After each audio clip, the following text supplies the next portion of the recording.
Kean, you want to do the thing with the thing? No, the thing with the stream and the liveness. The thing where we're on the internet. We're live again. Magic. Alan, thanks a million for coming on. Ladies and gentlemen, this is Mr. Alan Neville. You are. What's your actual title? My actual title is Threat Intelligence Analyst. Okay, Threat Intelligence Analyst. Okay, so he's going to tell us, hopefully, what that is and what your job is, and he's going to take a look at a snapshot of 2014 and what the state of the internet B2B threat analytics was. Once again, we had a talk from Nemo just there, and these are being live streamed on techweek.dcu.ie, and they will be edited and uploaded onto our YouTube page after the fact, so you'll be able to watch these again and again and again. You'll never get sick of it, ever. Well, ladies and gentlemen, Alan Neville.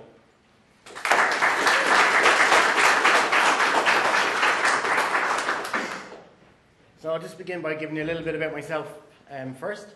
So I actually did my undergrad here in DCU, and I also did my postgrad in the Security and Forensics Masters. So I completed that in 2010, and then I began in Symantec as a reverse engineer. So I was in a similar role to what Cathal is at the moment, where I used to reverse engineer malware, and I used to add detections to protect our customers. So I did that for around roughly about 3.5 years, and then I moved into another team that was set up in Symantec called the Attack Investigations Team. So that's where I got the new title, Threat Intelligence Analyst. So what we actually do there is start looking at long-term attack investigations. So we started looking at kind of high-profile attacks or targeted attacks towards different industries and different organizations and enterprises. And we kind of get a lot more time than the standard engineer does to try and build the bigger picture. So like the groups behind the malware, what they're doing, the tools they use, their motives and methods. And also, if we do it properly, then we also push out our publications and do interviews and all that stuff at the end. So I've also presented here before in previous years. I did a talk similar to this last year on the threat landscape, which went over well, so I thought I'd do another kind of retrospective look at 2014. So just to give you an idea of the type of telemetry that we actually collect here in Symantec. So we have one of the largest civilian threat networks in the world at our disposal in Symantec. And we have over 1 billion different systems and sensors that we collect information from around the world.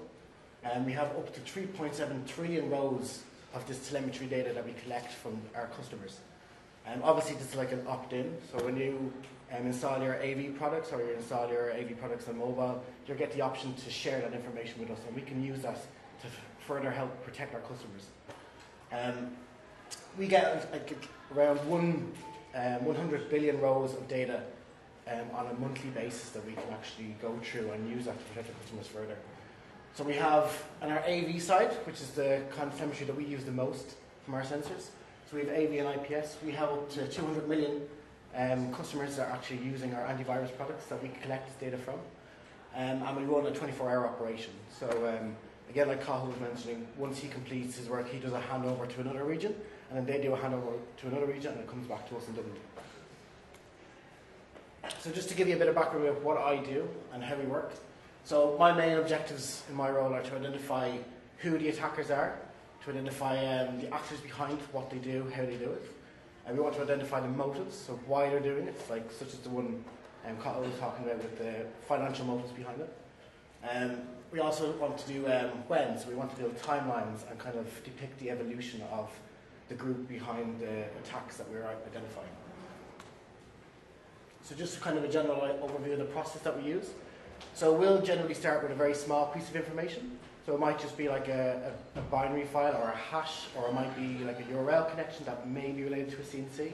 So we'll begin searching through our telemetry, and we might try to identify that malware, and then we'll start analysing it, and we'll get more information and more clues. So at that point, we can start creating signatures, and we can collect more samples of the malware and build up a better picture of what they're doing, or if they have different versions of it available. We'll also go after different things like trying to sync all the infrastructure to get full detection numbers. So for example, in a lot of cases, we'll only see infection numbers for our customer base. So if we want to get a global scale, like a full scale, we'll try sync all the infrastructure, and we'll see all the connections, even from those not from our customers, connecting in, and it'll give us metrics on the amount of infected machines actually there. So we'll also seize infrastructure and we'll perform forensic analysis. And that will give us ideas of what the attackers were doing on the machines, if they have any other parties involved or any other tools that they may be working on or have used in the past. And we'll also obviously collect all this data and analyse it. So this is where we start answering the who and why behind everything. And then we document and publish this for the security industry to consume. So in the talk today, I'm just going to cover kind of a high-level overview, but just pick 3 kind of main branches that may be of interest. So I'm going to do like cybercrime. So this is kind of the amateurs behind it. And this is where you see a lot of malware that's actually targeting consumers and not kind of targeted attacks for enterprises. I'll talk to you a little bit about financial trojans and ransomware in that category. I'll also talk about espionage. So this is a lot of the work that I do. So this is like nation states either backing certain groups to attack other nation states or government institutions or agencies for intel. We'll also talk about some of the corporate ones, and we'll talk some about the sabotage ones that we've come across, where they gain access to these networks and these machines in order to be able to have the ability to sabotage stuff. So obviously one of the most famous ones from them would have been Stuxnet back a good few years ago at this stage. So let's begin with the cybercrime stuff. So this is just some general statistics in the financial trojans. So on a yearly basis, we can see that there's over 1,400 of these institutions, financial institutions like banks and stuff, that are actually targeted on a regular basis. We'll also see up to like 88 countries being impacted. And we'll also see up to a massive, like, I think when we did a comparison between 2013 and 2014, we had seen an increase of the threefold in terms of the amount of banks and other financial institutions that were targeted. Some of the statistics around the top 10 countries, obviously USA is a large one for us. The majority of our install base is actually situated in the US of A, so we have a lot of telemetry around that country. And we also see in other ones, such as like Japan and the UK, at least 178,000 detections for financial trojans that are targeting these institutions yearly. So some of the kind of common techniques and features that we usually see in financial trojans.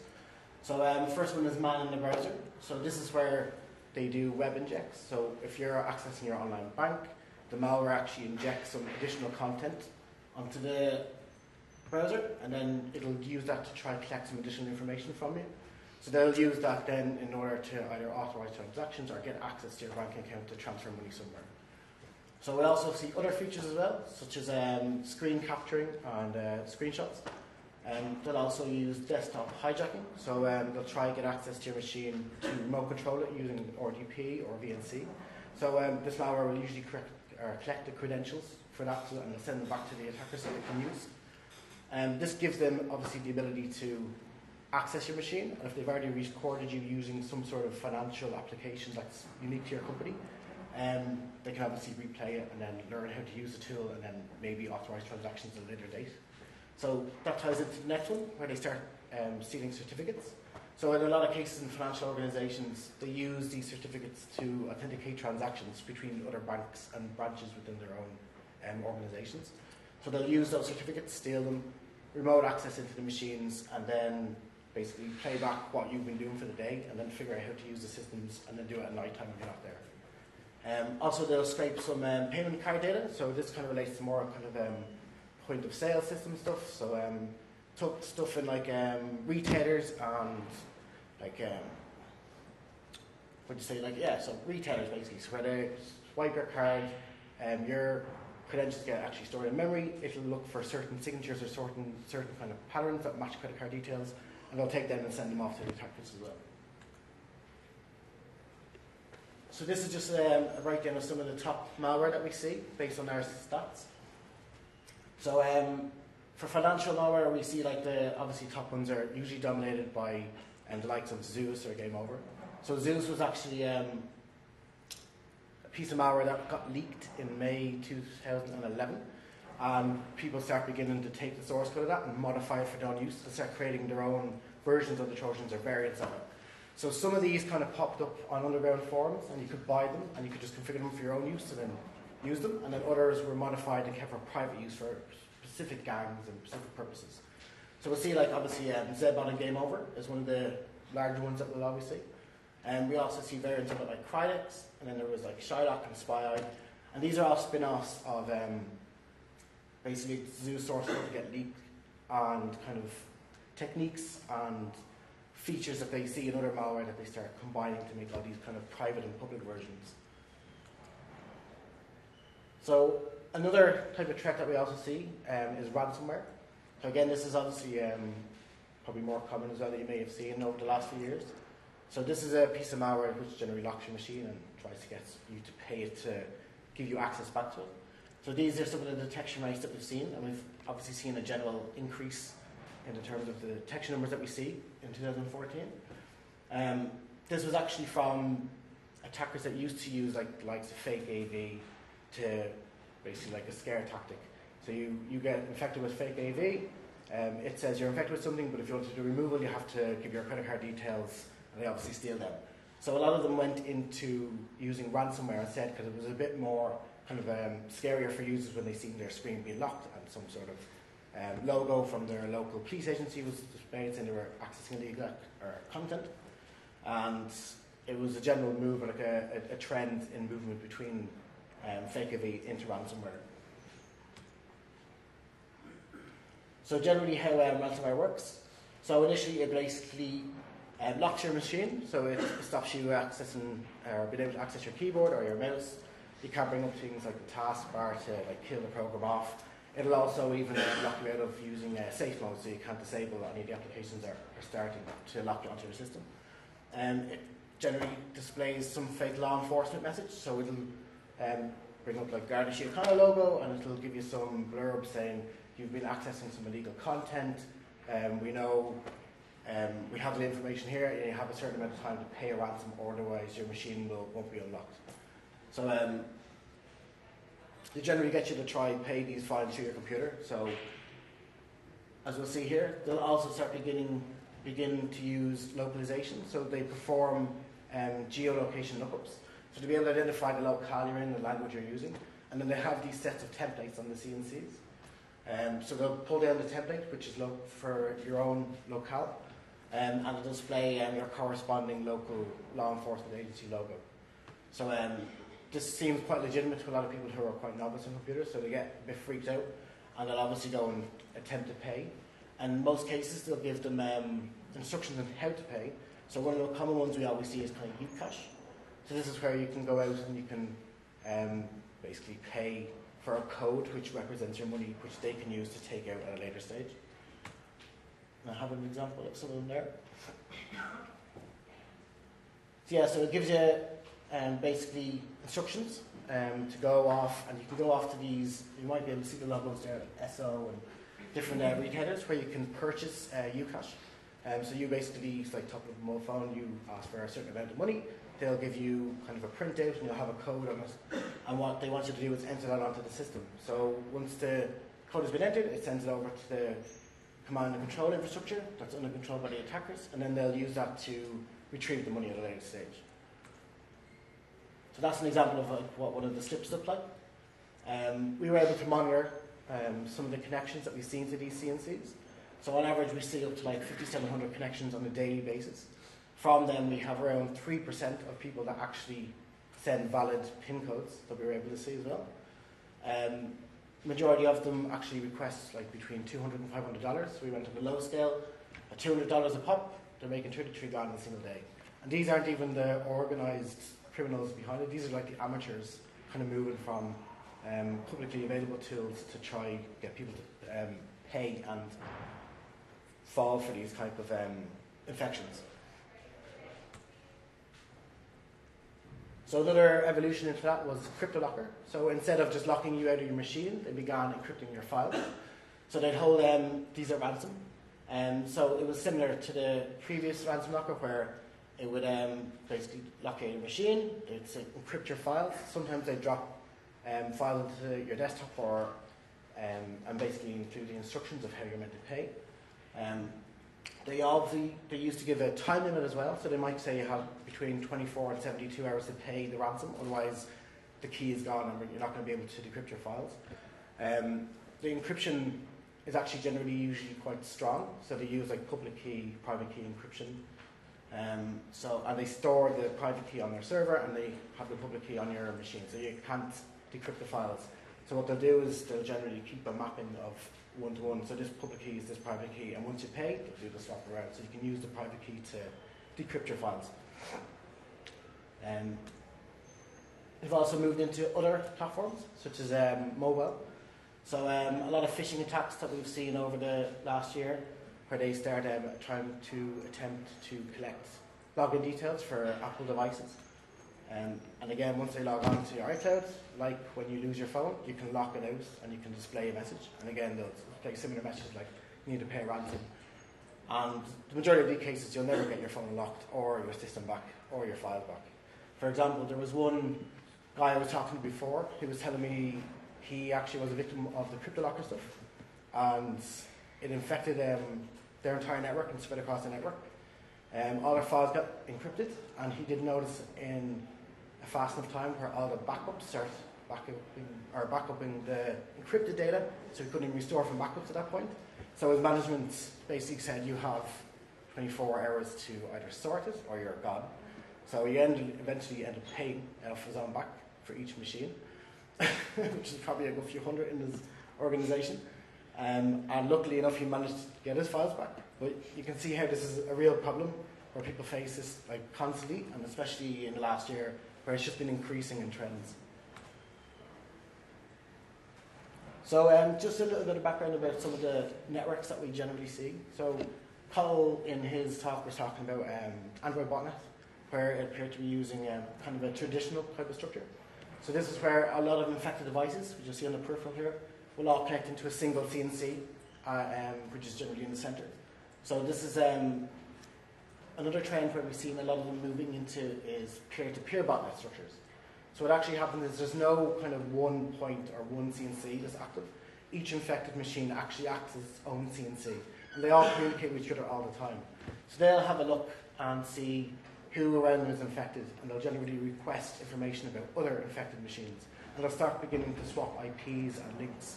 And even some of them will go as far as start only sharing information that are in geographical close locations to them.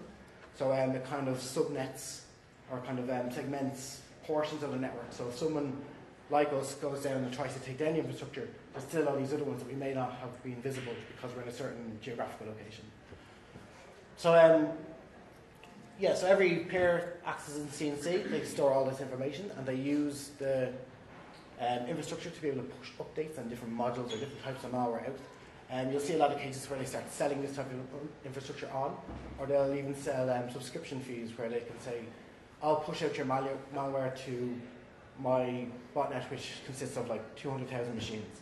And if it's like a click fraud something, they'll obviously be able to generate revenue and stuff like that. So those are quite difficult to do any takedown efforts, or even sinkhole, because you can't go after one single machine or one single hosting facility, where all machines are acting as the CNC itself. But obviously there's ways, and we'll talk about that. One the takedowns that we actually did was with one of these peer-to-peer botnets, which was zero access. So this was 500,000 machines that were infected. We were able to reverse engineer the communications protocol. We were able to identify weaknesses that were present in the P2P infrastructure. So what we were able to do in this case was basically position ourselves as a super node. So in these P2P infrastructures, there's two types of machines. There's like a worker node, which is, let's say, behind the NAS box. So they can communicate out, but they can't really accept connections in because they might be behind some router in their home. And you also have public-facing ones, which are called supernodes. So these supernodes can communicate back and forth. They have bidirectional access. So people can connect to them, and they can connect out to other affected machines. So supernodes generally have more power. So what we did in this instance was identified that one of the commands that the attackers used in part of the botnet was to update the peer list. So this is a list of other infected machines on the network. So we reverse engineered that and found we were able to inject our own IP lists. So what we did is mapped out the network. We were able to position our infrastructure in certain ways that we were seeing as supernodes in different locations. And then we began basically conducting like a peer poisoning attack. So we start telling all the other infected machines that our infrastructure, which is our single line infrastructure, were other infected machines. So once they start communicating with us, they couldn't connect back to any other machines. So we start seeing all the connections all the time. So we were able to disconnect them from their botnet altogether and be able to contact different certs and ISPs and different organizations and give details about how they can remove the infections. We also did some other takedown efforts. So in the last year, we've also done work for Game Over and some Cryptolocker stuff. Again, this is similar to like flaws that we've identified as part of our reverse engineering. We also work with different either vendors or law enforcement agencies to do this. So we might seize some machines, conduct some forensic analysis, or we'll even go and work with likes of like FBI and the UK crime agency as well. We've seen in the past where we've actually done this Game Over takedown, that even though we've taken it down and like Colin said, it's not always very effective, we've seen increasing numbers since. So we know that they're still active and they've been working to be able to regain access to their botnet, and they're trying to basically build up the numbers again and get access to be able to distribute more malware or perform some more financial fraud. So this is some of the cases about cyber espionage. So this is a few of the things that I've worked on in the past. So this is generally related to targeted attack stuff. So from between 2012 and 2014, we've seen up to a 91% increase in the number of targeted attacks that we see on a regular basis. And just to give you a breakdown of the stages of attacks that we generally see. So we have first stage is obviously recon, so they try to find out as much information about the organizations they're targeting as they can. So they're generally they'll go on social networks, they'll find out employees, what they do, their email addresses, anything about the company. They may even send off emails to the company and get back like signatures and different types of templates that they might use. And they'll move on to the next stage in their basically attack strategy, which is incursion. So incursion is basically where they start using maybe, for example, like spearfishing tactics. So they'll start targeting certain individuals in the company. They might make the emails look like it's coming from somewhere internal or maybe from a PR company that works with them outside. And they'll generally attach some malware onto the mail and hopefully they'll get a couple of infections. And so what they'll do at this stage is start performing discovery. So once they've gained access to the machine or the network, they'll start trying to identify anything they can about the network that's around them or what they have access to. So they'll start doing basically map out the network itself, see what they have access to, see what the users that they targeted have access to, see what they can do, and they'll generally feed all that information back to the attack group, and then they'll come up with some more strategies that they can use. We'll also see on capture. So once they've gained enough information about the network itself, they'll move on to the capture phase, and they'll begin to basically collect the information that they want. So this could be for like intelligence gathering that they might be using to identify what, say, a neighbouring country is doing behind certain things.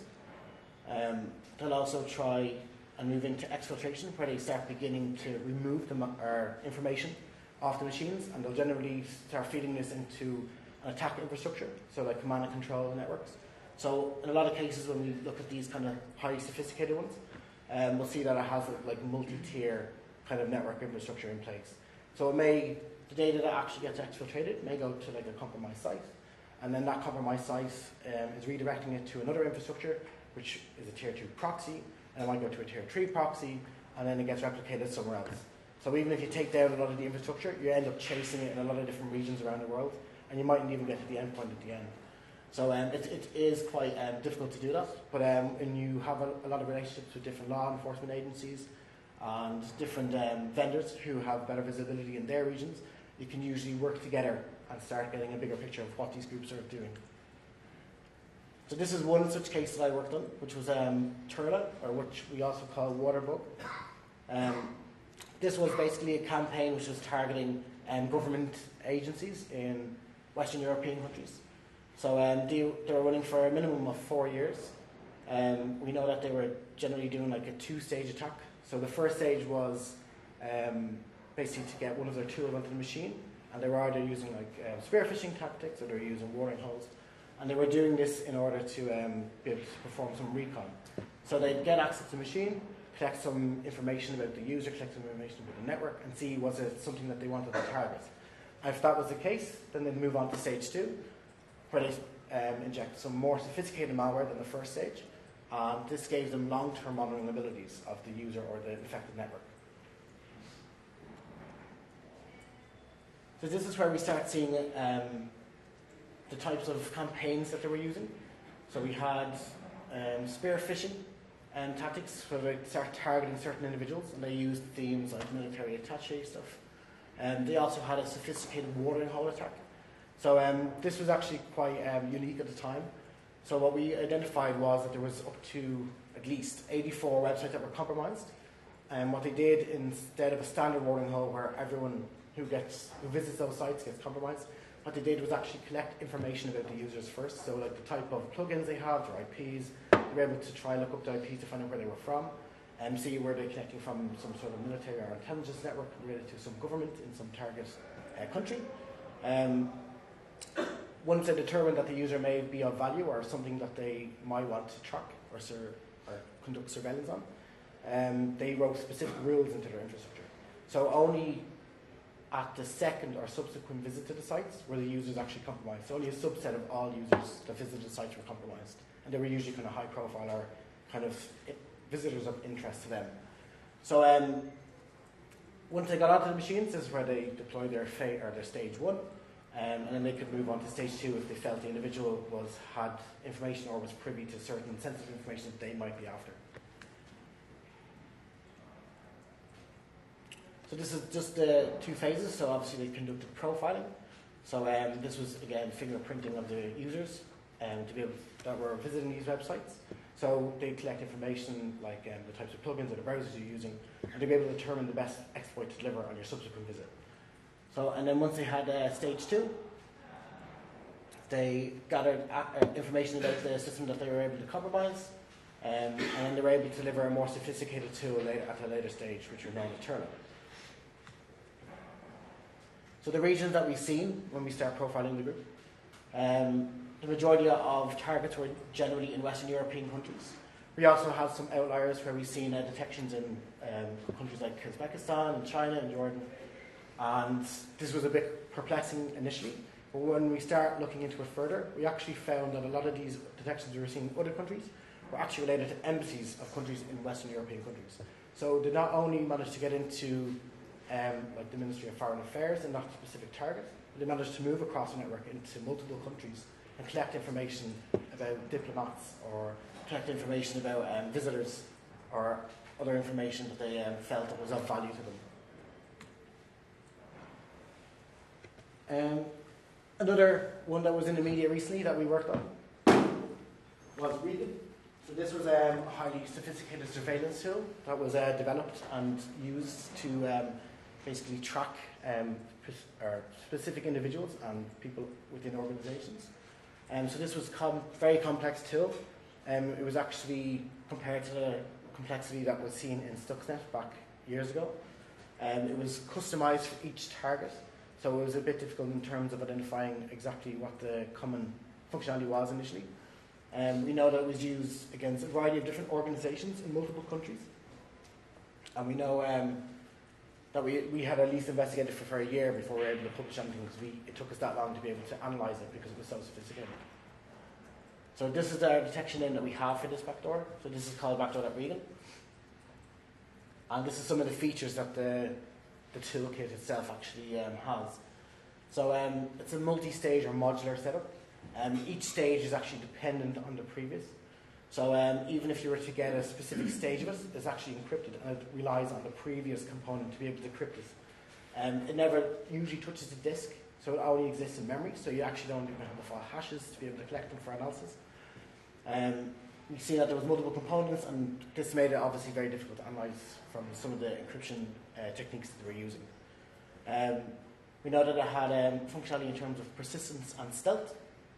So, like I mentioned there before, the majority of the code is actually hidden or stored in memory, and it was only ever decrypted when it was actually needed.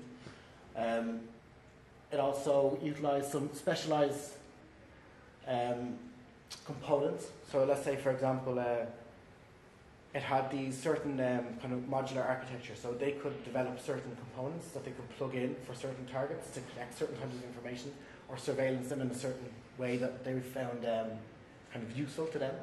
The CNC itself was actually quite sophisticated as well, so it was heavily encrypted. It used multiple channels to be able to exfiltrate data, so it used like not just TCP but also UDP, IDP, or ICMP, HTTP, etc. It also was able to, the architecture of the infrastructure was also a peer-to-peer botnet as well, which made it even more difficult again. So this is some of the functionality and what it can do. So obviously you can collect some information about the system that it infects, like so the network configuration or the user information and the name of the system, the domain is connected to. It'll also collect some of the password information and login credentials, process some memory info. It'll be able to retrieve deleted files from the system. It uses forensic techniques to be able to do that. It'll also collect logs and stuff from like web service that may be installed on the server itself. It also has ability for low-level packet sniffing, which so it didn't use things like libpcap. It actually had its own library that it was able to develop to do some low-level capturing. Again, as we mentioned, different types of data exfiltration protocols that it used, file system crawling, etc., etc. So one of the more interesting ones that we came across was the GSM stuff. So what they were actually able to do was target systems that were being used to control GSM base stations. So these are like cellular networks. What it would do is collect the credentials for those systems and then send them back to the attackers, at which point they could log in. They could see all the different basically people who were close to that network tower or those base stations, and they could start tracking those people. So they could see if they moved across the networks or different physical locations. So this is some of the countries that we've seen that it impacted. So majority of them were like private individuals, and again, some Russian Federation detections. We've seen detections in Saudi Arabia, we've seen detections in Mexico and Ireland. We were able to further break it down into the type of sectors that it affected as well. So other cases was private individuals that were conducting surveillance on. And again, obviously telecoms for the GSM stuff. And again, hospitality, which would be related to like, let's say diplomats visiting certain countries. So they want to collect information on them, so when they check into a hotel or come out of a hotel, etc. And some of the sabotage ones that we've come across. So this is just a quick overview of some of the ones that we've seen. So we had, obviously Estonia was one of the first ones that we've seen back in 2007. So this was actually a denial of service attack against their government. So this was actually in retaliation to war graves, I believe, being moved, and they didn't like that. Then there was obviously Stuxnet, 2010. This was another malware which targeted Iranian nuclear facilities and attempted to sabotage the centrifuges that were used, again for sabotage. We had other associated malware to Stuxnet, which was like Flamer and Dooku and Gauze that were identified over the years. We also had the likes of Distract and Destover and Joker as well. So Joker was one of the more recent ones back in 2013, where it actually destroyed all, all the contents of your hard disk. So what it would do is overwrite your MBR, so it would stop you being able to boot up, and it would then trash all the files on the disk. So what actually was kind of interesting about Joker was it targeted South Korea, and it targeted multiple broadcasting or media agencies, and it had a logic time bomb basically coded into it, where it only started erasing all this on a certain at a certain time, on a certain day. So at the time we believed that it would probably be used as a distraction for maybe another attack coming from somewhere else or a neighbouring country. But it was interesting at the time for sure. So this was another sabotage one that I had personal involvement with. So this was another group that we called Dragonfly. Dragonfly attack group has been active since 2011. We know that they moved into the energy industry and started targeting energy companies from 2013. They were actually only active for basically targeting these organizations to perform basically intelligence gathering or basically information theft. They actually start targeting specific. Sorry, I'll go back to that. They start targeting specific energy companies. So they had, let's say. Sorry, I'll go back. So they start targeting these specific energy companies. So they were looking at like wind turbines, oil pipelines, and they used these two tools to be able to do it. So Aldrea was a custom tool, unique to the group. They made themselves, or they either hired someone else to make for them.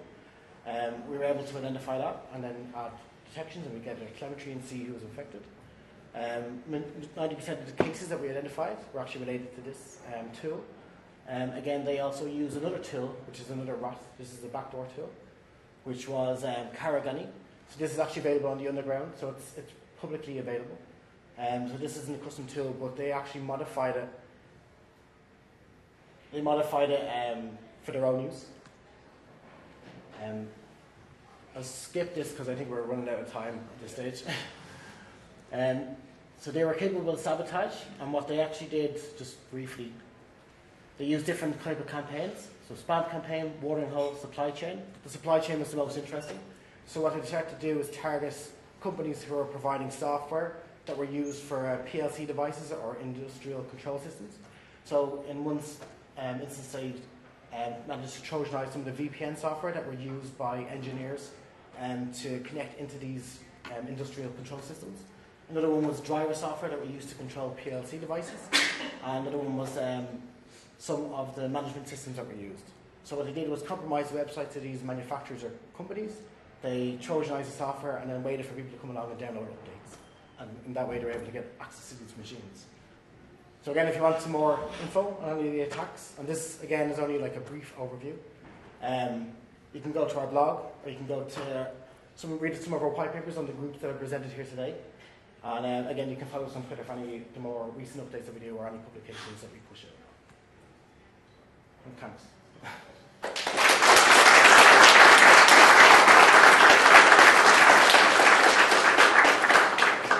Sorry about that, we're a little push of time. Yeah, we'll take one or two questions from the floor and then we're going to move on with Craig's talk. So has anybody got any questions?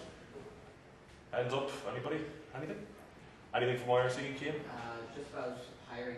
Yeah, actually, are Semantic hiring or Semantic actively looking, or do they have a continual? Yeah, no, they're still actively looking. So obviously I'm part of the security response team. Yeah. For my specific team, AIT, we actually have up to I think 3 recs potentially open. Yeah, we have 2 recs open at least in ops. Okay.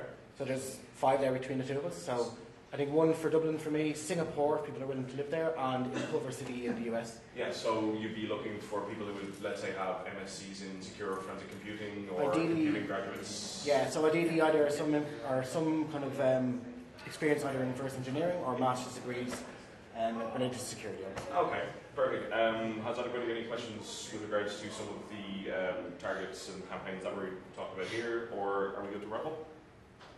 Okay, looks like we're good. Thanks a million again. No worries. Thanks for coming on. Absolute pleasure. Once again,